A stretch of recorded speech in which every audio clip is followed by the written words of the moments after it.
बिस्मिल्लाहिर्रहमानिर्रहीम अस्सलामु अलैकुम वरहमतुल्लाहि वबरकातुहू। First year chemistry lecture number 56 है जो हम इस वीडियो में समझने की कोशिश करेंगे, और ये चैप्टर नंबर 4 है जो हम इस वीडियो से जो है वो कंटिन्यू करेंगे। चैप्टर 4 का पहला लेक्चर है ये। तो चैप्टर 4 का नाम हम जानते हैं जैसे केमिकल बॉन्डिंग है।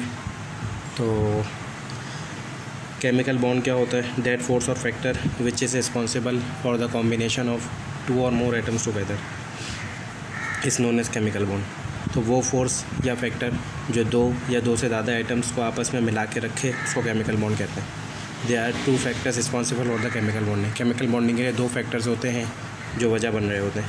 एक इलेक्ट्रोस्टैटिक फोर्स ऑफ अट्रैक्शन है जिसे आयोनिक बॉन्ड कहा जाता है, और दूसरा है शेयरिंग ऑफ इलेक्ट्रॉन्स जिसे कोवैलेंट बॉन्ड कहा जाता है। अब आयोनिक बॉन्ड का दूसरा नाम इलेक्ट्रोवैलेंट बॉन्ड भी है।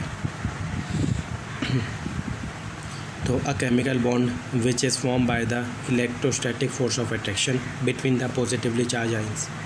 तो वो केमिकल बॉन्ड जो इलेक्ट्रोस्टैटिक फोर्स ऑफ अट्रैक्शन की वजह से बने अपोजिट चार्ज आयन के दरमियान उसे आयोनिक बॉन्ड कहा जाता है। जैसे हमारे पास प्लस था और माइनस था।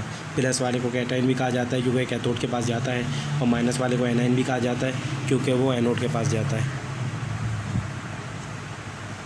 तो ये दोनों आपस में आके मिल गए, प्लस माइनस ये आयोनिक बॉन्ड बन गया। The ions are form by complete transfer of electron. Ion कभी बनता है जब कंप्लीट ट्रांसफ़र ऑफ इलेक्ट्रॉन हो वन एटम से दूसरे एटम में। An atom which gives electron, जो एटम इलेक्ट्रॉन देता है उस पर पॉजिटिव चार्ज आता है, और जो इलेक्ट्रॉन एक्सेप्ट करता है उस पर नेगेटिव चार्ज आता है। पॉजिटिव चार्ज क्यों आता है? क्योंकि इलेक्ट्रॉन और प्रोटॉन बराबर होते हैं। अगर एक इलेक्ट्रॉन चला गया तो प्लस चार्ज आ जाएगा, और अगर एक इलेक्ट्रॉन दूसरे ने एक्सेप्ट किया तो एक इलेक्ट्रॉन ज़्यादा आ गया तो उस पर नेगेटिव चार्ज आ जाएगा। और इलेक्ट्रोस्टैटिक फोर्स ऑफ अट्रैक्शन जो है स्फीयर ऑफ इलेक्ट्रॉन को स्फीयर ऑफ आयन को आपस में जोड़ के रखती है। इसकी बड़ी मशहूर एग्जांपल है NaCl। Na का एटॉमिक नंबर 11 होता है। पहले शेल में 2 इलेक्ट्रॉन, दूसरे में 8 इलेक्ट्रॉन और तीसरे में 1 इलेक्ट्रॉन। ये टोटल 11 हुआ। 8 और 2 10 और 1 11। इसी तरह क्लोरीन है, पहले में 2, दूसरे में 8 और तीसरे में 7। अब सोडियम के आखिरी शेल में 1 इलेक्ट्रॉन है। हर एटम ये चाहता है कि उसके आखिरी शेल में 8 इलेक्ट्रॉन हो। अब इसके पास 1 इलेक्ट्रॉन है, या तो ये 7 गेन करे या 1 लूज़ करे। क्लोरीन के पास 7 इलेक्ट्रॉन है, या तो 1 गेन करे या 7 लूज़ करे।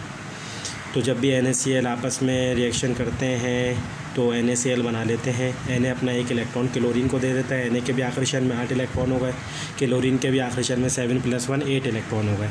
और सोडियम ने इलेक्ट्रॉन दिया है तो प्लस चार्ज, क्लोरीन ने एक्सेप्ट किया है तो negative charge. The formation of NaCl में B explain on the basis of 2 theories. NaCl क्यों बना, इसकी 2 वजूहात हैं। एक तो है ऑक्टेट रूल, जो मैंने आपको बताया कि ऑक्टेट का मतलब होता है 8। हर एटम में चाहता है कि उसके आखिरी शेल में 8 इलेक्ट्रॉन हो। और एक होता है कोज़ेल थ्योरी। NaCl जो है 2 थ्योरी के मुताबिक हम कर सकते हैं। जैसे ऑक्टेट रूल है, according to this rule each and every atom tends to complete 8 electron in outermost shell. हर एटम ये चाहता है कि उसके आखिरी शेल में 8 इलेक्ट्रॉन होने चाहिए, क्या इलेक्ट्रॉन्स को देना पड़े या लेना पड़े। अब जैसे NaCl है तो Na के आखिरी शेल में 1 इलेक्ट्रॉन था ना, तो ये चाह रहा था कि मैं 8 करूँ, तो 8 ये नहीं कर सकता तो उसने 1 दे दिया ताकि 8 हो जाए। क्लोरीन के पास 7 थे, उसने 1 एक्सेप्ट कर लिया, उसके पास भी 8 होगा। कोज़ेल थ्योरी क्या कहती है? According to this theory every atom tends to reach the nearest noble gas electronic configuration. ये थ्योरी कहती है कि हर atom nearest noble gas electronic configuration लेना चाहता है। नोबल गैस की इलेक्ट्रॉनिक कॉन्फ़िगरेशन क्या है? हीलियम की होती है NH2, और हीलियम के बाद होता है नियॉन, उसकी होती है NH2 है, क्योंकि इनका तो ऑक्टेट कंप्लीट होता है ना। तो उनकी जो इलेक्ट्रॉनिक कॉन्फ़िगरेशन है, हर एटम चाहता है कि मेरी भी ऐसी ही इलेक्ट्रॉनिक कॉन्फ़िगरेशन हो जाए, चाहे इलेक्ट्रॉन मुझे गेन करना पड़े या देना पड़े। अब NaCl है, Na है, इसका आखिरी शेल में 3s1 था, तो ये इसने 1 इलेक्ट्रॉन इसको दे दिया, ये 5 + 1 6 होगा, 6 और 2 8 हो गए।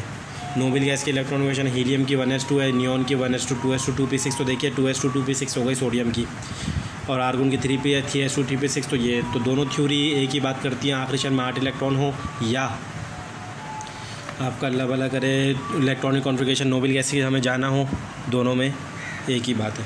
अब energies of ionic bond. Ionic bond में कौन कौन सी एनर्जीज यूज़ होती हैं? तो आयोनिक बॉन्ड बनते हुए एनर्जी इज़ एब्जॉर्ब और revolve during different process. Energy absorb भी हो रही होती है और इवॉल्व भी हो रही होती है। और सॉलिड सोडियम क्लोराइड फिर बनता है। जैसे सॉलिड था, पहले हमने इसको हीट किया तो लिक्विड बना, फिर हीट किया तो गैस बना। उसके बाद इसकी IP वैल्यू आई, आयनाइजेशन पोटेंशियल, ये हम पहले भी पढ़ चुके कि वो कम से कम एनर्जी जो किसी भी आइटम को देनी पड़े कि most loosely bounded electron gases state पे निकालने के लिए, तो फिर ये Na+ हुआ।